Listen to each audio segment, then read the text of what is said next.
So this chapter starts off with the aftermath of Gaja's big attack at the end of the last chapter, and from the looks of things, Gaja seems to actually be dead, because his burnt body lifelessly falls from the sky, and if you paid attention to the end of the last chapter, after Gaja used his ultimate magic, his grimoire was gone. And as we know with grimoires, they are tied to their owner's life, which means once their owner dies, they disintegrate. Now, it has been said, or at the very least it's been implied, mostly in the anime I believe, that you can actually destroy someone's grimoire without actually affecting the owner's life. But they only burn up by themselves when the owner does lose their life. So the fact that his grimoire disappeared in the end of the last chapter, and we don't see it at all in this chapter, does really make me think that he most likely is dead, or at the very least he's on the very verge of death. And honestly, I'm kind of torn by the idea that Gaja might actually be dead, because as a fan of his, you never really want to see a character that you like die.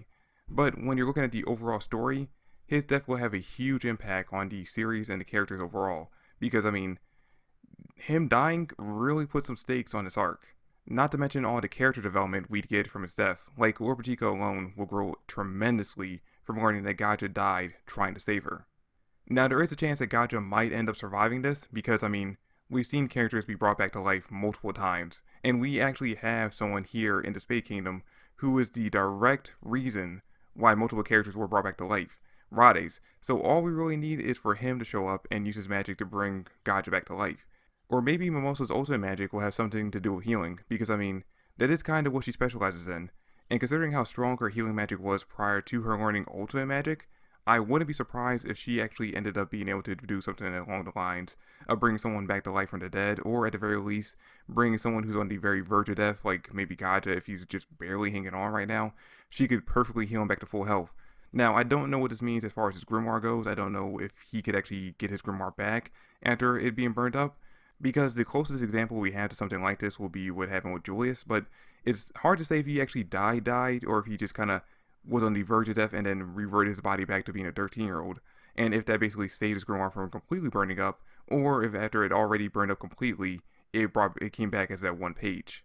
And there is a situation with Pantry, but when it comes to Pantry, he didn't get his grimoire until after he resurrected in William's body, and we never actually saw his grimoire burn up after he sacrificed himself at the end of the arc. Now, we end up finding out that Mekikua actually survived the attack, and surprisingly enough, she actually throws a lot of praise towards Gaja for using his own life force as a booster to the attack, because apparently if she had not covered her entire body in regeneration curse magic, he actually would have killed her. And this is actually great to finally get confirmation on, because I've always had the idea that maybe you don't actually need to have some kind of special type of magic in order to kill a high ranking devil. Like, you don't need to have anti-magic or dark magic or have a saint form in order to basically kill off a very high ranking devil like Mekikua or Lucifero or whatever Xenos devil is. You just need to have an extremely powerful magic attack. And now that we know that all you need is an extremely powerful attack to kill off one of these devils, I can definitely think of one character who might be able to pull this off.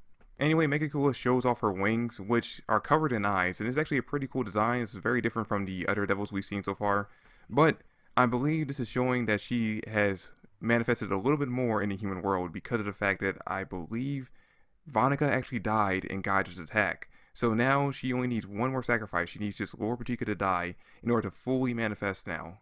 So yeah, Noelle's been pushed pretty far into a corner, because not only are Gaja, Charlotte, and Real all down, and Lord Patika's been turned into a devil that she has to fight against, but now that Megakula has manifested more, she's now able to infect Udine with curse magic. So Noelle literally has no allies or backup right now in this fight against a high-ranking devil that she has no chance of winning against.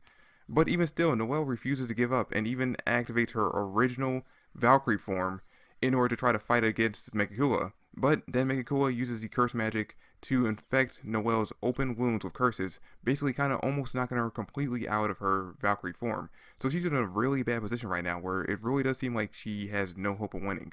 And Megakula says some really interesting things in this chapter, because she talks about how she finds it interesting that no matter how impossible a situation is, humans still resist, and that because of that, it causes them to create magic that goes well beyond her expectations.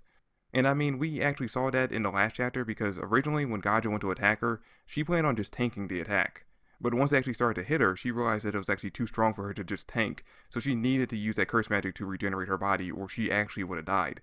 So yeah, Megakula is just constantly being surprised by how fast humans are able to grow in situations where they really don't have any hope of winning, but something drives them and pushes them to go past their limits. I mean, she even calls back to when Aeshir was fighting against Vonica and how Aeshir was able to grow exponentially in their fight because of the fact that she wanted to protect her children. And humans' inability to give up hope and their desire to protect others is something that's completely foreign to devils, as we find out from Megakula, because no matter what situation they're in, devils apparently don't go against higher ranking devils than themselves. So no matter what, they're not going to stick their neck out for someone else or try to fight against a devil that's higher ranked than them, even if it's going to benefit them in the long run if they end up succeeding.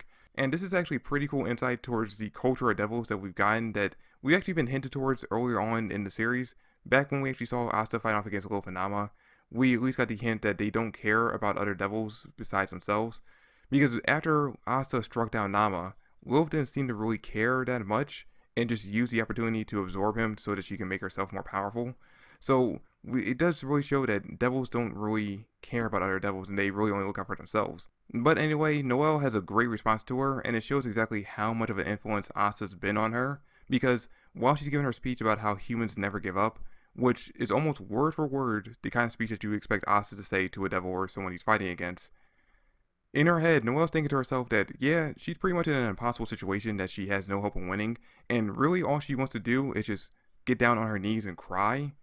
But she's learned from Asta that no matter the situation she's in, she has to keep on fighting. And just as she refuses to give up, the entire situation flips on its head, because Megakula turns Lord Pratika into a bomb that should kill everyone in the room, allowing her to fully manifest.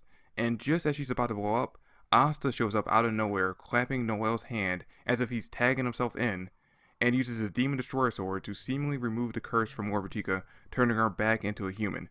But yeah, I really love Asta's entrance in this chapter because just a page or two prior, Noelle was talking about how she wanted to cry because of how hopeless the situation was. But she only allowed herself to cry once Asta showed up. So that's showing exactly how much trust she has in him, that she's allowing herself to feel these emotions that she was pushing to the back burner in order to basically stay strong in a situation where she has to fight, because of the fact that she trusts him enough to be able to handle the situation and be able to defeat the opponent that she knows she couldn't defeat at this point. But anyway, guys, that's it for the big chapter 300, and I gotta say, out of all the 100 chapters that we've had so far, this might be the weakest one. Not saying it's bad, I actually did enjoy it, but when it comes to the impact of it, I kind of feel like this might be the weakest out of the 3 we've had. But that being said, I am still really looking forward to seeing what's going to happen in the next chapter now that Asta showed up. I mean, I imagine that we're most likely going to get Asta in his Devil Union form fighting off against Megakula, but I'm hoping that even though we had the two of them fighting, somehow, some way, Tabata's going to write it so that Noelle is the one who officially kills off Megakula so that she can actually get justice for her mom. But yeah, guys, that's it for this review. Thank you all for watching. I really do appreciate it. It means a lot to me. If you enjoyed the video, please like, subscribe, and comment down below your thoughts and theories on it. And I will catch you guys in the next video. Peace.